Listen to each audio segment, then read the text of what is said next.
Letter to Sura by Pliny the Younger. Our leisure furnishes me with the opportunity of learning from you and you with that of instructing me. Accordingly, I particularly wish to know whether you think there exist such things as phantoms, possessing an appearance peculiar to themselves and a certain supernatural power, or that mere empty delusions receive a shape from our fears. For my part, I am led to believe in their existence, especially by what I hear happened to Curtius Rufus. While still in humble circumstances and obscure, he was a hanger-on in the suite of the governor of Africa.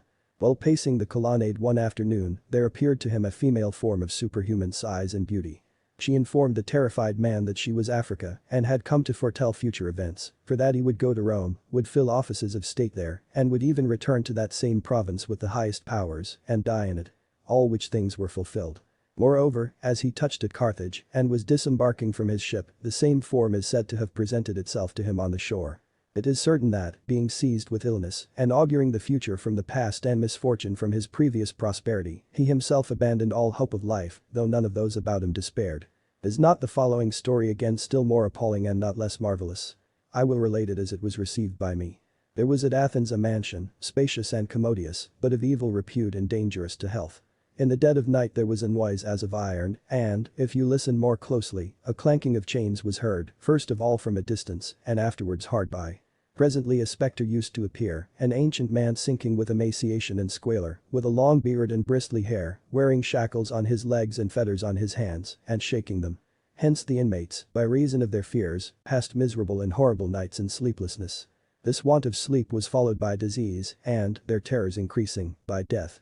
For in the daytime as well, though the apparition had departed, yet a reminiscence of it flitted before their eyes, and their dread outlived its cause. The mansion was accordingly deserted and, condemned to solitude, was entirely abandoned to the dreadful ghost.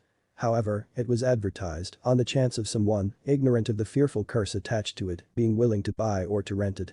Athenodorus, the philosopher, came to Athens and read the advertisement.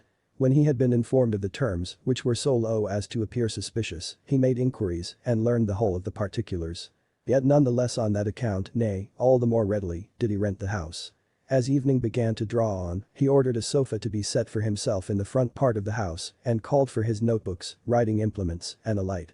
The whole of his servants he dismissed to the interior apartments and for himself applied his soul, eyes, and hand to composition, that his mind might not, from want of occupation, picture to itself the phantoms of which he had heard or any empty terrors.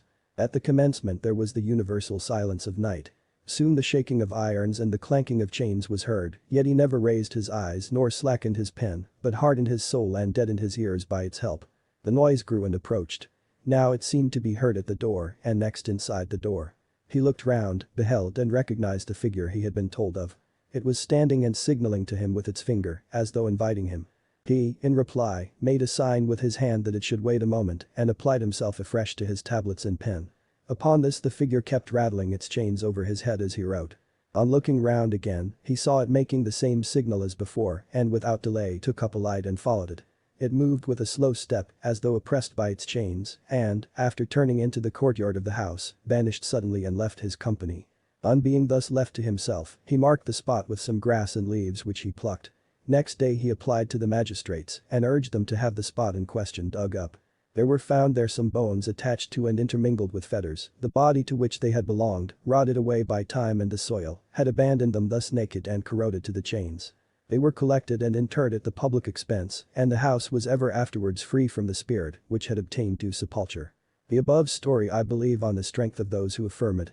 What follows I am myself in a position to affirm to others. I have a freedman, who is not without some knowledge of letters. A younger brother of his was sleeping with him in the same bed.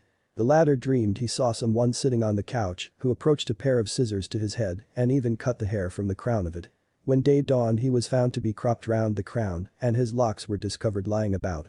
A very short time afterwards a fresh occurrence of the same kind confirmed the truth of the former one. A lad of mine was sleeping, in company with several others, in the page's apartment. There came through the windows, so he tells the story, two figures in white tunics, who cut his hair as he lay and departed the way they came. In his case, too, daylight exhibited him shorn and his locks scattered around. Nothing remarkable followed, except, perhaps, this, that I was not brought under accusation, as I should have been, if Domitian, in whose reign these events happened, had lived longer.